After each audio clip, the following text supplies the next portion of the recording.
Selamat datang di channel Simar Imam. Sembari mendengarkan tinggalkan like dan komentarnya bosku. Jangan lupa pasang headset kalian. Siapkan kopi dan camilan. Lupakan pahitnya kehidupan. Mari kita dengarkan sambil rebahan. Bab 66, Gerbang Wahyu. Sui Wu tinggal di toko sementara Su Min berjalan di depan. Dia melihat ke tempat kejadian, memutar ulang peristiwa di kepalanya tidak yakin apa yang harus dilakukan. Setidaknya dia hanya membunuh seorang penjaga, desahnya berat, menggelengkan kepalanya. Dia tahu persis apa yang terjadi. Su Min telah ditantang dan menggunakan kekuatannya untuk membuktikan bahwa dia bukanlah orang yang mudah diganggu. Sayangnya, penjaga yang seharusnya mengujinya telah meninggal. Melihat sekeliling, Sui Wu melihat bahwa banyak orang yang terlibat dalam insiden itu telah menghilang atau pergi dengan caranya sendiri dan tidak lagi menunjukkan minat pada orang-orang bangsawan ini. Su Min tidak terganggu oleh ahli yang menghalangi jalannya tadi. Dia tahu tindakannya menyebabkan permusuhan antara dirinya dan setidaknya salah satu keluarga. Dia tidak akan seganas itu jika bukan karena tuan muda yang menyapanya. Namun, itu hanyalah seorang penjaga. Bahkan jika keluarga Jin ini akan menjadi kesal karena kehilangan seorang penjaga, mereka tidak akan berani melawan Su Min dan keluarga Bu untuk mendapatkan penjaga keluarga kecil. Jika kalas dendam, temui aku di lembah abadi, gumam Su Min pada dirinya sendiri sambil menyeringai. Dia akan bertarung dengan pemimpin keluarga Zong berpangkat tinggi, bagaimana dia bisa dihentikan oleh para jenius yang tidak penting dari tempat ini. Sui Wu berlari tepat di belakang Su Min. Sekembalinya mereka, Su Min kembali ke kamarnya untuk berlatih sementara Sui Wu bergegas ke sarang tuannya, bersiap untuk memberitahunya tentang kejadian baru-baru ini. Kamu bilang dia membunuh seorang penjaga keluarga Jin. Bu Huang terkekeh sambil mengelus janggutnya. Sejujurnya, itu adalah kesalahan keluarga Jin. Mereka memutuskan untuk memeriksa kekuatannya. Tetap saja, membunuhnya dengan mudah. Su Min ini memiliki beberapa rahasia. Jika memungkinkan bepergian bersamanya di lembah abadi, aku yakin kamu akan melakukannya mendapat manfaat besar dari berteman dengan orang ini.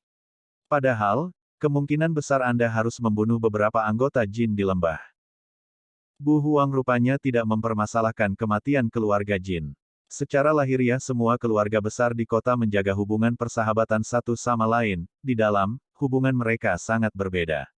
Mereka semua berharap yang lain menderita dengan satu atau lain cara sehingga mereka bisa menang dan mendapatkan lebih banyak kekuatan untuk diri mereka sendiri. Yah, bahkan jika keluarga Jin datang ke sini demi keadilan maka aku akan berurusan dengan mereka. Tidak lain adalah penjaga yang dia bunuh. Mereka harus memiliki wajah yang tebal untuk datang meminta keadilan, katanya, matanya menjadi gelap dan dia menyatakan jijik. Menganggukkan kepalanya, Sui Wu tidak mengharapkan dia untuk mengatakan hal lain, dan sebaliknya dia membungkuk dalam-dalam dan meninggalkan kamar pribadi tuan. Su Min membarikade dirinya di dalam kamarnya di mana dia sepenuhnya fokus pada pelatihan. Dia akan melatih seni pedangnya, kuda-kudanya, dan basis kultivasinya. Semua hal ini menghabiskan sebagian besar hari. Beberapa jam yang dia miliki untuk dirinya sendiri di luar pelatihan dia habiskan untuk bersantai, memastikan bahwa tubuhnya tidak menjadi terlalu lelah. Sementara Su Min sibuk berlatih di dalam rumah Bu Huang, badai sedang terjadi di kota. Keluarga Jin menyalahkan keluarga Bu karena membunuh salah satu penjaga mereka tanpa berpikir sementara keluarga Bu menuduh keluarga Jin tiba-tiba menyerang anggota mereka. Semua orang tahu keseluruhan kejadian itu, meski begitu, semua orang memperhatikan dengan cermat kedua belah pihak. Keluarga Jin akhirnya menyadari bahwa mereka sedang diolok-olok. Setiap kali mereka mencoba bertindak seperti korban, orang-orang di kota akan menertawakan kata-kata mereka. Tidak ada yang akan mempercayai kemampuan akting mereka yang buruk karena semua orang sudah tahu kebenarannya. Kita harus menyerah pada ini, sang patriark menghela nafas. Dia memandang putranya di depannya, meskipun penjaga ini adalah temanmu dan salah satu penjaga terkuat, dia hanyalah seorang penjaga. Tidak hanya itu, kami juga yang memulai pertempuran. Jika kami terus membutuhkan penebusan untuk penjaga yang hilang yang akan mereka berikan kepada kita hanyalah beberapa emas. Tapi, meski mereka sejauh itu, kita beruntung. Setiap hari kami mencoba untuk bertahan dan mendapatkan tuan muda ini, warga akan menertawakan kami dan melihat kami sebagai orang munafik. Apa yang bisa kamu lakukan adalah menyerangnya saat kamu berada di lembah abadi. Jika dia pergi tidak jauh dari kelompoknya, eksekusi dia. Jika dia cukup bodoh untuk tidak bepergian dengan anggota keluarga Bu yang lain, kejar dia dan biarkan dia pergi, dia tahu apa yang terjadi jika seseorang mengganggu keluarga kita. Biarkan dia mati dengan mengenaskan. Menganggukkan kepalanya, keinginan untuk membunuh melintas di mata Tuan Muda Jin. Dia membungkuk dalam-dalam sebelum berbalik untuk pergi. Hari-hari berlalu, semua orang menjadi lebih sibuk mempersiapkan hari di mana mereka harus memasuki lembah abadi. Selama periode ini, Su Min mengunjungi kota itu sebanyak 4 kali. Setelah pertama kali, tidak ada yang mencoba menghentikannya atau menguji kekuatannya. Dia sudah diakui sebagai salah satu ahli top keluarga Bu. Waktu berlalu dengan cepat, dan waktu untuk kompetisi tiba. Su Min meninggalkan kamarnya dengan pedang di punggungnya dan tas kecil diikatkan di pinggangnya. Tas ini adalah hadiah dari Bu Huang, dan itu adalah harta penyimpanan. Itu mirip dengan ransel yang dimiliki tuannya Wang Li. Itu bisa menyimpan banyak hal. Hadiah Bu Huang benar-benar luar biasa.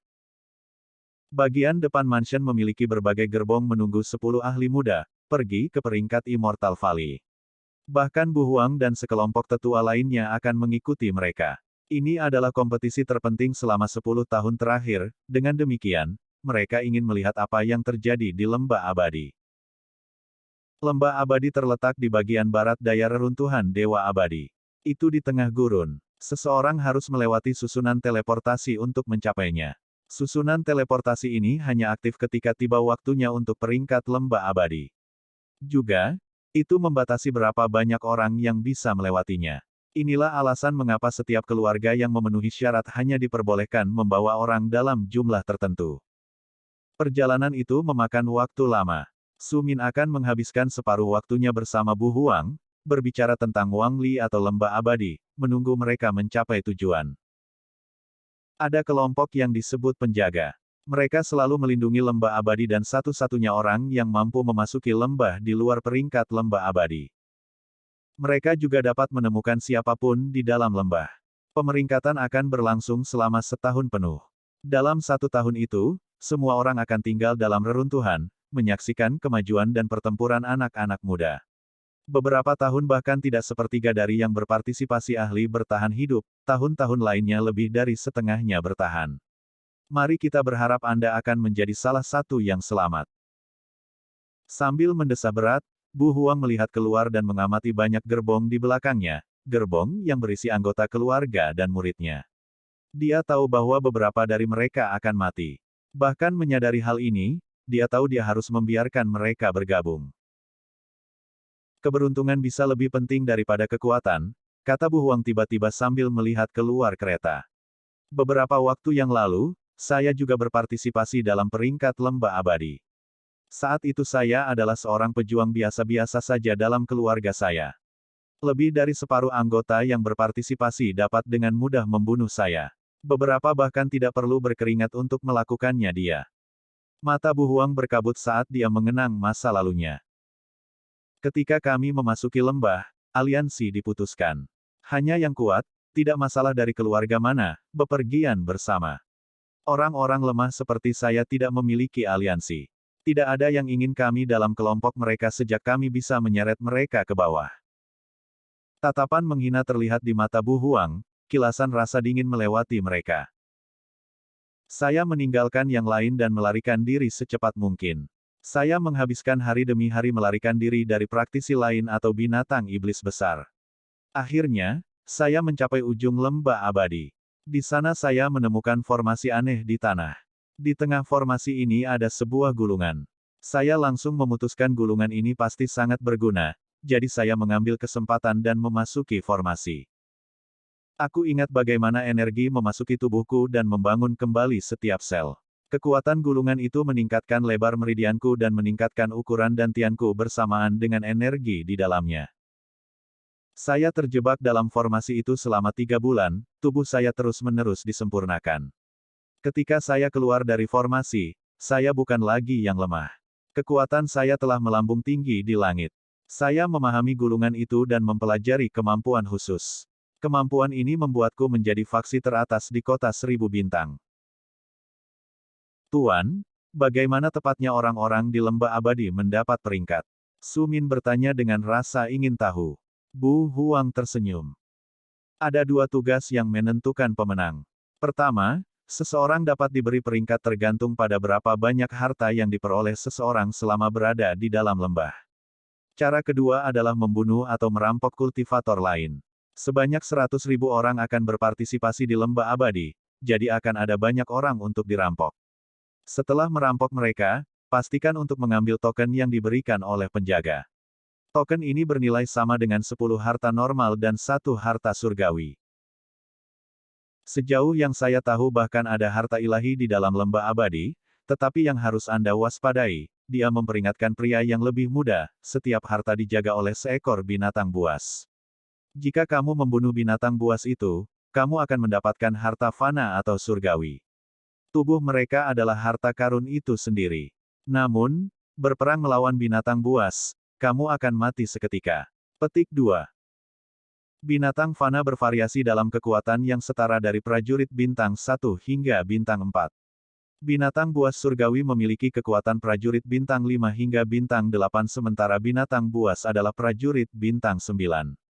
Meskipun kamu telah dianugerahi banyak harta dan memiliki pertemuan yang beruntung, saya percaya bahwa Anda tidak akan dapat melawan binatang peringkat awal surgawi. Ingat, harta itu tidak ada artinya jika Anda mati. Selalu hargai hidup Anda lebih dari harta yang mungkin Anda peroleh. Petik 2. Ada keseriusan di mata Bu Huang, dan Su Min langsung menganggukkan kepalanya. Dia merasa ahli ekstrim ini benar-benar peduli padanya. Meski kekhawatiran ini datang dari hubungannya dengan Wang Li, Su Min tetap bersyukur. Tuan Bu, kita telah tiba di gerbang wahyu. Bersambung. Nantikan bab selanjutnya bosku.